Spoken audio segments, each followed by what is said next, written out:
아파트의 매매가의 100% 대출을 받을 수도 있고 매매가의 60%만 대출을 받을 수도 있는 겁니다. 대출 플러스 월세 세팅의 본질은 결국 대출을 극대화해서 최대 한도로 대출을 실행하고 세입자를 받아서 세입자의 월세로 원리금을 충당하는 것이죠. 대출, 즉 레버리지를 극대화하고 원리금을 세입자의 월세로 충당하는 게 포인트입니다.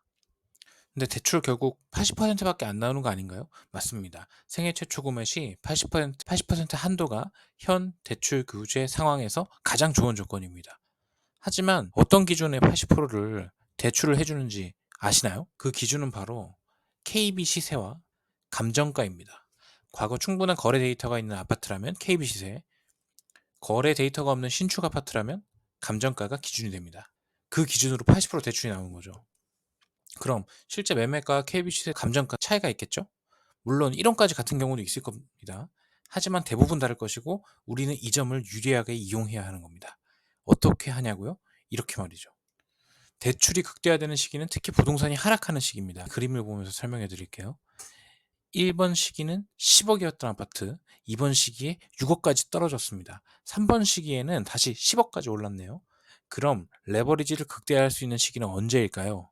맞습니다. 바로 1번에서 2번으로 가는 10억에서 6억으로 떨어지는 시기가 레버리지를 극대화할 수 있는 시기입니다. 이때 아파트를 매매한다고 가정을 해보겠습니다.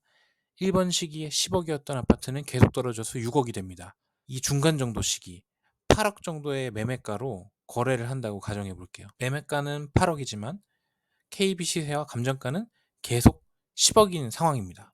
10억에 80% 대출, 8억이죠? 매매가 8억에 대한 대출 100%가 나오는 상황인 겁니다. 아파트 가격은 계속 하락하고 있지만 KB 시세와 감정가는 상대적으로 느리게 반응하기 때문에 2억이나 비싸게 유지되어 있던 상황인 거죠. 덕분에 이론상 8억에 매매한 아파트를 100% 대출받아서 살 수가 있는 겁니다. 반대로 6억에서 10억으로 상승하는 시기, 2번에서 3번 시기에 아파트를 매매한다고 가정해 보겠습니다. 6억까지 떨어졌던 아파트가 다시 반등해서 8억이 되었습니다. 상승하는 게 확실해진 지금이라도 아파트를 구입하려고 해요. 매매가는 8억이지만 KBC는 아직 6억에 내려앉아 있습니다. 그럼 6억의 80% 한도로 4.8억을 대출받습니다. 그래도 3.2억 원이 모자라네요. 현금 박치기로 3.2억 원을 보태서 8억 원의 아파트를 취득합니다. 이렇게 똑같은 8억의 가격으로 취득한 아파트여도 어느 시기에 어떤 기준으로 대출을 받느냐에 따라서 아파트의 매매가의 100% 대출을 받을 수도 있고 매매가의 60%만 대출을 받을 수도 있는 겁니다. 여러분도 KB 시세와 감정가가 매매가보다 떠있는 물건 찾으셔서 레버리지 극대화를 이용한 대출 플러스 월세 세팅으로 부동산 투자하셨으면 좋겠습니다.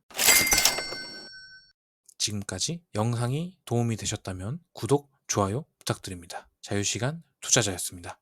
감사합니다.